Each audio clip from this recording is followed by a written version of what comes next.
Bonjour à tous et bienvenue dans cette nouvelle vidéo d'Arsenal Fan FR. On est accompagné de Lounès aujourd'hui. Salut Lounès, Salut les gars.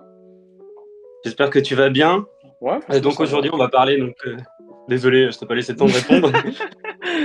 Aujourd'hui on va parler, comme vous avez vu sur la miniature, de Declan Rice, le nouveau joueur d'Arsenal, la recrue la plus chère du club, qui bat des records. Pas la recrue la plus chère du Royaume parce que il y a eu des transferts un peu plus chers, mais c'est la recrue britannique la plus chère du Royaume. Donc voilà, on va s'intéresser donc pour savoir s'il vaut son prix, ce qu'il vaut, ce qu'il a fait à West Ham, etc., etc. Donc on va faire un petit récap de sa jeune carrière parce qu'il a que 24 ans et il vaut déjà 110 millions de livres. Oui, puis même, vous l'avez vu au titre, on va pas se mentir, il vaut son prix quand même. On va essayer de vous montrer quand même dans cette vidéo pourquoi est-ce qu'il vaut. J'ai le chiffre devant, donc enfin j'ai le nombre, c'est 116 millions d'euros, et on va essayer de vous montrer que ce soit à travers ses statistiques, même si parfois ça veut tout et rien dire, mais aussi ses points forts. Et puis je pense aussi, comment dire, il y a des aspects de son transfert naturellement qu'il ne maîtrise pas. C'est-à-dire que autant on peut parler du jeu, autant il y a d'autres aspects sur lesquels il ne peut rien faire, quoi. Donc on va essayer de parler un petit peu de tout ça et puis comparer aussi également aux autres joueurs de son poste, voir pourquoi est-ce qu'il coûte aussi cher, parce que c'est quand même une somme, enfin c'est le record du club, quoi. Donc voilà, et aussi aller au-dessus de dire oui, bon bah c'est le marché qui a évolué, voilà, il vaut ce prix-là. Non, je pense que c'est intéressant de faire une revue un peu plus globale et d'avoir un avis un peu plus comment dire, complet, si je peux dire. Mm. Du coup, Ouais, voilà. clairement. Parce que de base, on va commencer par parler que déjà il est anglais et que dans le royaume, ça compte énormément. Les Anglais coûtent beaucoup plus cher, statistiquement parlant, pardon. En plus de ça, il est jeune, il est titulaire en sélection et il a fait plus de 240 matchs avec West Ham. Donc ça, c'est l'aspect global. Maintenant, si on va rentrer enfin, Lounès va commencer à rentrer dans les détails de pourquoi il Ouais, vaut son prix. ouais, puis même, tu vois, si on veut continuer dans les faits, enfin dans les trucs qu'il ne maîtrise pas, enfin désolé de dire le mot truc, mais vous m'avez compris. Donc tu l'as dit, il est PL proven. Ça déjà, on sait tous que le championnat anglais, t'as plein de joueurs là. Le premier qui me vient en tête, c'est Anthony. Même si on veut repenser à Pépé, même si c'est pas totalement leur poste, mais ils viennent de championnats autres que la première ligue et derrière ils ont du mal à s'imposer. Donc déjà, c'est une valeur sûre du championnat. Ensuite, tu l'as très bien dit, quart de finaliste titulaire avec l'Angleterre lors de la dernière Coupe du Monde, finaliste de l'Euro 2021, on l'a déjà dit, il est jeune. Puis bah, il a remporté la C4 avec West Ham en tant que capitaine, en y ayant beaucoup contribué. Il a été cinquième ou sixième encore avec cette équipe-là à plusieurs reprises en championnat, ce qui n'est pas rien. Il a toujours disputé minimum 32 matchs, bon on en reviendra après, mais pendant 3-4 saisons, il a toujours enchaîné, à part quoi, une petite blessure, c'est ce qu'on voyait tout à l'heure avec Corentin, c'était 15 jours d'absence pour cause de maladie. Et c'était, je crois, c'était quand? C'était en 2020, 2021, je sais plus, 2020, 2021. 2020-2021, ouais. Et c'est Voilà, 10 jours donc précisément. 10 jours. Donc c'est là où nos joueurs qui ont initialement joué milieu, parce que historiquement nos milieux se plaisent souvent, même sans parler des deux autres 6 qui sont dans notre effectif. Tu penses à Cazorla, tu penses à Abou Diaby. Si on pense beaucoup plus loin, c'est un poste où on n'a jamais eu de joueurs solides dans la durée, c'est-à-dire pas de pépins physiques. Donc voilà, est-ce que tu as d'autres choses à ajouter, Corentin, là-dessus? Ouais, alors je dirais pour répondre à la question de la problématique de base, il vaut son prix à Arsenal. C'est-à-dire que c'est un joueur, clairement, moi j'aurais mis 200 millions s'il fallait mettre 200 millions pour Arsenal. Mais par exemple, City a abandonné quand ils ont vu le prix parce que eux, ils en ont pas forcément besoin. Mm. Nous, c'est vraiment un poste auquel on avait besoin de renforcement parce que comme tu l'as dit, niveau des blessures, c'est pas possible. Même si niveau de qualité on l'a, niveau des blessures, c'est pas possible. On peut pas rester comme on est. On était trop fragile en fait de ce côté-là s'il y avait eu un blessé. Et il est jeune et il est PL prover. Enfin, il y a tout calé et c'est pour ça que moi j'aurais mis le billet qu'il fallait direct en fait. Ouais, puis même encore, si on veut aller un peu plus loin dans son profil, le mec est capable de jouer à plusieurs postes. On l'a déjà vu jouer au poste de relayeur gauche, en 8, lors de la prépa, si je dis pas de bêtises. Et puis aussi, plus tôt à West Ham, il a joué carrément en défenseur central. Donc rien que ça, c'est un joueur qui s'adapte, je pense, qui a évolué, que ce soit en pointe basse dans un 4-3-3, qui a évolué avec, que ce soit avec l'Angleterre, bon c'était un peu plus loin, c'était plus à l'Euro 2021, mais même avec West Ham ou avec Soucek, il évolue dans un double pivot. Donc tu as vraiment un milieu qui est quand même très complet, qui a une lecture de jeu défensivement qui est au-dessus de la moyenne, un impact physique qui est exceptionnel, une très bonne qualité de passe, moyen, court, long, même ses passes progressives, j'ai plus la stat exactement, mais c'est dans le dernier tiers du terrain, c'est l'un de ses points forts. Donc voilà, si on peut donner une petite critique, et encore pour moi, c'en est pas une, c'est qu'il marque pas beaucoup. Je crois qu'il a marqué 4 buts la saison dernière, c'est pas mal, hein, mais avant, il dépassait pas les 2 buts en championnat. Donc moi, je pense que c'est un aspect sur lequel je pense qu'il va beaucoup marquer. Peut-être que je l'ai mal dit, mais je pense qu'il va marquer. Comme on l'a vu avec Manchester United, on a une équipe qui est vraiment portée vers l'avant, même si c'est vraiment cette rampe de lancement. Donc moi, je suis pas inquiet pour ce petit point faible entre guillemets. Moi non plus, hein, pas du tout. Hein. Puis de toute façon, il a déjà marqué, donc il a déjà fait à peu près la moitié de ce qu'il faisait avant. Et puis ouais, après, si on rentre dans les détails des matchs qu'on a vus, donc il a joué 6 matchs avec Arsenal, 5 titulaires. On peut voir que pour moi, son gros match référence, c'est contre Manchester United, mais il a eu d'excellents matchs contre Crystal Palace. C'était le patron pour moi, par exemple. Quand on a joué à 10 pendant 30 minutes, pour moi, il a rien lâché et tout. C'était vraiment le patron. Et d'ailleurs, quand tu vois que des joueurs comme Odegaard, qui sont très aussi à rien lâcher, se tapent dans les bras à la fin du match et tout, tous les deux, c'est des images fortes et tout qu'on peut voir. C'est un patron. C'est un joueur, un game changer niveau du milieu de terrain, c'est tout ce qu'il nous fallait. Et même sans son but contre Manchester United, pour moi, c'était un 10 sur 10 son match. Il avait dans ses poches Casemiro et Bruno Fernandes, il a mis les deux dans ses poches.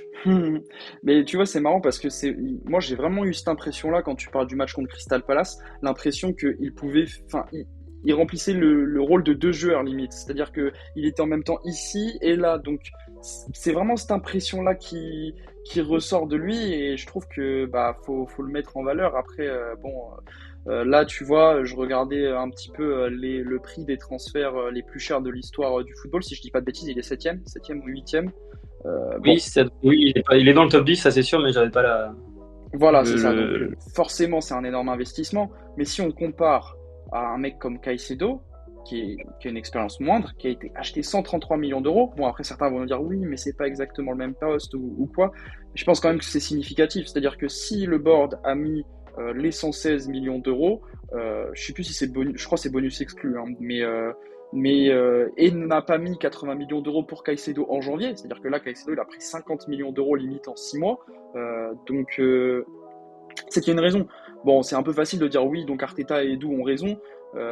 Sinon la vidéo n'a pas d'intérêt, mais je pense que c'est quelque chose qui appuie ce qu'on dit. Oula, j'ai du mal ce soir. Mais ce qu'on est en train de dire.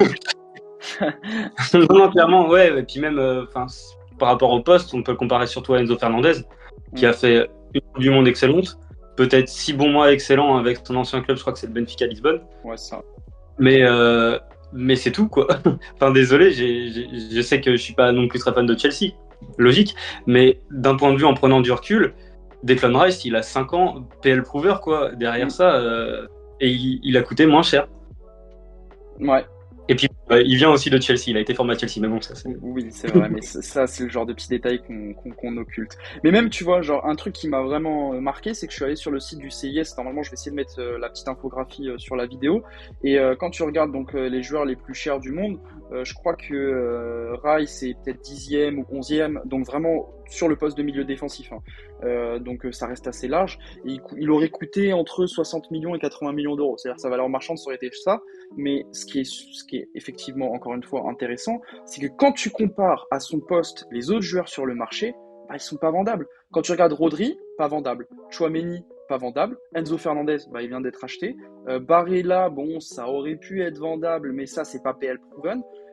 Guimarães, pas vendable. Bon, c'était une piste qui était intéressante. Donc, quand tu regardes, même De Jong, bon, c'était très chaud avec Manchester United à une année, mais bon, pas vraiment vendable. Donc, quand tu regardes tout ça, avec sa capacité de jouer pointe basse, sa capacité de jouer peut-être un cran plus haut, défenseur central, etc., tu te dis, ce mec-là, franchement, a un profil unique, a de l'expérience, a tout ce qu'on a dit précédemment. Donc, mettre cet argent sur ce joueur-là, c'était obligatoire. C'est-à-dire que je pense qu'on va être d'accord là-dessus. Si on n'avait pas eu Declan Rice cette saison, ça aurait été compliqué. C'est bien que ça ait été la cible numéro 1 et c'est bien qu'on l'ait parce que ça envoie un message très fort à ton, comment dire, à ton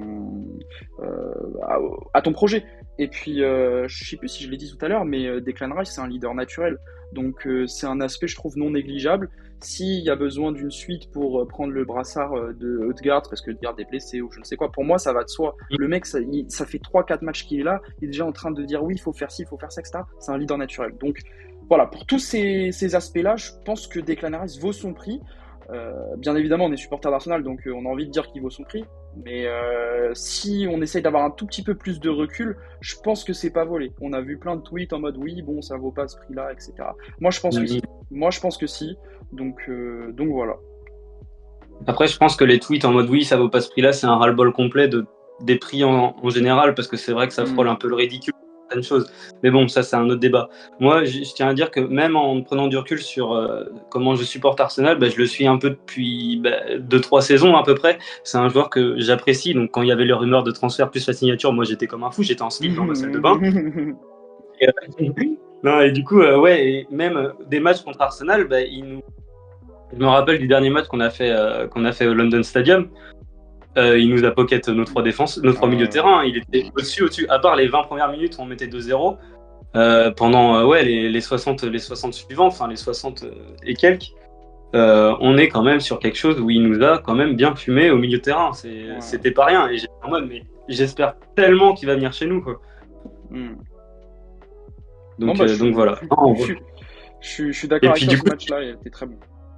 Ah ouais, et si je reviens, parce que du coup, moi personnellement, j'ai été voir Arsenal Fulham dans le stade.